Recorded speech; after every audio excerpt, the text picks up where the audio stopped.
శ్రీమాత్రే నమః. అందరికీ నమస్కారం. రేపు మీరు చేసే ఈ చిన్న తప్పు వల్ల 5 రకాల పూజా ఫలాలు కలిపోతారని మీకు తెలుసా? శ్రావణ మాసం 28 ఆగస్టు 3వ శుక్రవారం చాలా శక్తివంతమైంది. అసలు ఈరోజు ఎంత ప్రభావవంతమైనదో ఈ కింద వీడియోలో చెప్తాను. అందరూ ఈ వీడియో మీకు నచ్చినట్లయితే లైక్ చేయండి, సబ్స్క్రైబ్ చేయండి, షేర్ చేయండి. రేపు వచ్చే శుక్రవారం సాధారణ శుక్రవారం కాదు. శ్రావణ పౌర్ణమి, రక్షాబంధనం, వరలక్ష్మి వ్రతం, అంతేకాదు సంతోషీమాత పుట్టినరోజు, హయగ్రీవ జయంతి. ఈ 5 రకాలు రేపు రాబోతున్నాయి. చాలా విశిష్టమైన రోజు రేపు పర్వదినం. రేపు వచ్చే శ్రావణ మాస పౌర్ణమి శుక్రవారం. ఈ విషయం తెలిస్తే మీరు ఎవరూ వదులుకోరు. అసలు ఇప్పటి వరకు ఎవరూ చెప్పని నిజం ఏంటంటే ఈ వీడియోలో పూర్తిగా తెలుసుకుందాం. మొదటిగా రేపు అత్యంత పవిత్ర మాసాలలో శ్రావణ శుక్రవారం. శ్రావణ మాసంలో పౌర్ణమితో కూడిన శుక్రవారం రావడం చాలా విశేషం. సాక్షాత్తు శ్రీ మహావిష్ణువు లక్ష్మీదేవి దంపతుల పరిపూర్ణ అనుగ్రహాన్ని ఇస్తుంది. ఈరోజు లక్ష్మీదేవికి పసుపు కుంకుమలతో పూజ చేస్తే మీ ఇంట ధనధాన్యాలకు కొదవ ఉండదు. లక్ష్మీదేవికి ఈరోజు శనగలు నైవేద్యం తప్పనిసరిగా పెట్టాలి. శనగలు లక్ష్మీదేవికి, హయగ్రీవుడికి, సంతోషీమాతకు, అమ్మవారికి పెట్టడం చాలా మంచిది. 3 రకాలుగా ఉపయోగపడుతుంది. అంతేకాకుండా ఈరోజు క్షీరాన్నం చేసి నైవేద్యం పెట్టండి. సంతోషీమాతకు ప్రీతికరమే, హయగ్రీవుడికి ప్రీతికరమే, లక్ష్మీదేవికి ప్రీతికరమే, అందరికీ ప్రీతికరమైంది. లలితా పారాయణం తప్పకుండా చేయండి. 2వ వారం కుదరని వారు ఈరోజు తప్పనిసరిగా పూజ చేసుకోండి. ఈ పౌర్ణమి శుక్రవారం రావడం చాలా విశేషం. ఈ రోజున స్త్రీలు తెల్లవారుజామునే లేచి లక్ష్మీదేవిని పూజించి గడపకు నమస్కారం చేసి గడపకి పసుపు రాసి కుంకుమబొట్టు పెట్టుకుని వరిపిండితో ముగ్గు వేసి గుమ్మానికి మామిడి తోరణాలు వేసుకుని ఇంటిని శుభ్రపరుచుకుని ఈశాన్యంలో అమ్మవారిని పెట్టుకుని కలశ స్థాపన చేసుకుని పూజ చేసుకోండి. ఈరోజు చాలా విశేషమైంది. తులసి కోటకు తప్పనిసరిగా ఆవు నెయ్యి దీపం వెలిగించండి. బ్రహ్మ ముహూర్తంలో దీపం వెలిగించి పూజ చేస్తే చాలా మంచిది. కుదరని వారు ఉదయం 9 పూజ చేయడానికి చూసుకోండి. శ్రావణ శుక్రవారం పూజ కోసం ఎర్రని తామర పూలు, ఎర్రని గులాబీ పూలు కూడా సిద్ధం చేసుకోండి. అమ్మవారికి కుంకుమ బొట్టు పెట్టి నగలతో సమర్పించండి.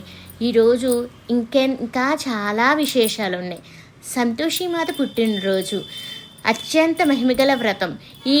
ఈ సంతోషీమాత వ్రతం చాలా నియమ ప్రకారంగా చేస్తే సకల కష్టాలు తీర్చే తల్లి ఆ సంతోషీమాత. భక్తి విశ్వాసంతో చేసుకునే వ్రతం. ఏ కోరిక కోరుకున్నా చాలా శీఘ్రంగా తీర్చే తల్లి ఆ సంతోషీమాత తల్లి. అసలు నార్త్ సైడ్ చూస్తే సంతోషీమాత అంటే చాలు చేతులెత్తి దండం పెడతారు. విద్య, వివాహం, ఆరోగ్యం, సంతానం, ఏ కోరికైనా తీర్చే తల్లి ఆ సంతోషీమాత. గృహంలో సుఖ సంతోషాలు వెల్లివిరియాలంటే ఆ మాత అనుగ్రహం ఉండాలి. సంతోషం ఉండడం లేదు అనుకునేవాళ్ళు ఈ వ్రతాన్ని చేస్తే సుఖ సంతోషాలతో మనస్ఫూర్తిగా హాయిగా ప్రశాంతంగా ఆ ఇంట్లో వెల్లివరుస్తాయి.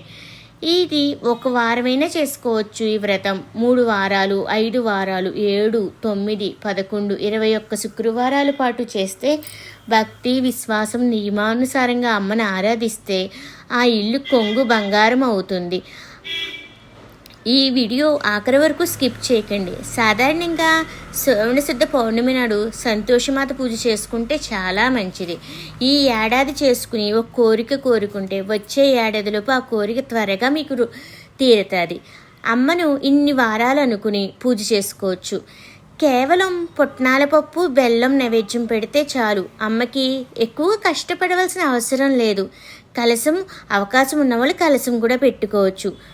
వరలక్ష్మి వ్రతానికి ఏ విధంగా పెట్టుకుంటారో అలాగే సంతోషీమాతకు కూడా ఆ విధంగానే పెట్టుకుంటారు. రాగి చెంబులో నీళ్లు వేసి పసుపు కుంకుమ పోక చెక్క పెట్టుకుని మామిడాకులు కొబ్బరికాయ పెట్టుకుని రవికుల మొక్క పెట్టుకుని సిద్ధం చేసుకోండి. అమ్మవారి పటం ఏర్పాటు చేసుకుని వ్రత కథలు, పువ్వు, అన్ని పుస్తకాలు బయట దొరుకుతాయి. గౌరీదేవిని గౌరీదేవిని పూజ చేసుకుని వినాయకుడు పూజ చేసుకుని గౌరీదేవికి పూజ చేసుకుని ఈ షోడశోపచారాలు చేసి అష్టోత్తరం చదువుకుని నైవేద్యం పెట్టుకోండి. హారతి నీరాజనం అయ్యాక కథ చదువుకోండి. ఈరోజు చేయవలసిన నియమాలు: ఉదయమే తలస్నానం చేయాలి, వీలైనంత వరకు మౌనంగా ఉండాలి, పూజ చేసుకోవాలి. ఈరోజు పులుపు తినకూడదు. పళ్ళల్లో కూడా పులుపు ఉన్నవి సంతోషీమాత అమ్మవారి దగ్గరికి కూడా రానివ్వకూడదు. వ్రతంలో సాత్విక ఆహారం తీసుకోవాలి. ఉద్యాపన చేసుకునే రోజు పులుపు తినాలి అనుకుంటే తింటే కనుక ఆ వారాన్ని తీసేయండి. అంటే పులుపు అమ్మకి అస్సలు ఇష్టం ఉండదు. పులుపు తింటే ఆ రోజు ఉల్లంఘం అవుతుంది అని ఒక నియమాన్ని పెట్టుకోండి. ఈ ఒక్కరోజు చేసినా చాలు, అమ్మ కటాక్షం లభిస్తుంది. లక్ష్మీదేవి అమ్మవారికి యాలకుల మాల వేసి పూజ చేస్తే అప్పుల బాధలు తీరి డబ్బులు కష్టాలు తీరుతాయి. నెయ్యి దీపం వెలిగించి ఈ విధంగా పూజ చేస్తే అష్టైశ్వర్యాలు లభిస్తాయి. పిండి ప్రమిదలు నెయ్యి వేసి దీపం వెలిగించడం వల్ల పూజకి రెట్టింపు ఫలితం లభిస్తుంది. ఈరోజు అరటిపళ్ళు, దానిమ్మ పళ్ళు, కనకధార సమర్పించి కనకధార స్తోత్రం, శ్రీ సూక్తం చదవండి. పూజ అయ్యాక 5 ముత్తైదువులకి తాంబూలం ఇవ్వండి. ఇంకా చాలా చాలా మంచి విశేషం ఉంది ఇవాళ. హయగ్రీవ స్తోత్రం, హయగ్రీవ పౌర్ణమి. వేదాలు అపహరించినప్పుడు విష్ణుమూర్తి గుర్రపు ముఖంతో హయగ్రీవుడిగా అవతరించి వేదాలను రక్షించిన రోజు ఇది. వెంకటేశ్వర స్వామి అన్న, హయగ్రీవుడన్న అన్నీ ఆ వెంకటేశ్వర స్వామి అవతారాలే. మీ పిల్లలు చదువులో రాణించాలన్నా, ఉద్యోగంలో జ్ఞానం లభించాలన్నా రేపు హయగ్రీవ స్వామికి యాలకుల మాల సమర్పించి నానబెట్టిన శనగలు సమర్పించండి. అంతేకాకుండా స్వామి యొక్క స్తోత్రం చదవండి.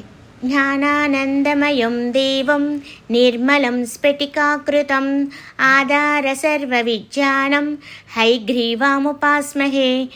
ఈ నామాన్ని 11 సార్లు కానీ 21 సార్లు కానీ అవకాశం ఉంటే పిల్లల చేత కూడా చదివించండి. పిల్లలు విద్యలో ఉన్నత విద్య లభిస్తుంది. అంతేకాకుండా దీని వెనుక రక్షాబంధన కథ కూడా ఉంది. ఈరోజు చాలా ముఖ్యమైన రోజు రక్షాబంధన్. భవిష్యపురంలో దీని గురించి ఒక కథ ఉంది. చెల్లెలు అన్నలకు రక్షగా కడుతున్నారు, కానీ ఇదివరకు భార్య భర్తకు కట్టేవారు. ఇది భవిష్య పురాణంలో ఉంది. పూర్వం దేవతలు మీదకి రాక్షసులందరూ యుద్ధము చేయగా దేవేంద్రుడు బయలుదేరిగా దేవతలందరూ ఇంద్రుడి యొక్క సైన్యాన్ని కొల్లగొట్టేస్తారు. ఆ విధంగా చేసినప్పుడు ఇంద్రుడు భార్య సచీదేవి విష్ణుమూర్తిని, కృష్ణుడిని ప్రార్థించి నా భర్తను సహాయం చేయంటే అప్పుడు కృష్ణుడు ఈ విధంగా సహాయం చేస్తారు. నీ భర్తకు ఒక రక్ష కట్టు, ఆ రక్ష వల్ల నీ భర్త విజయాలతో ఇంటికి తిరిగి వస్తారు అని. సచీదేవి రక్షాబంధనం ఇంద్రుడికి కట్టింది. కట్టగానే దేవేంద్రుడు రాజైన బలి ఓటమి పాలవుతాడు.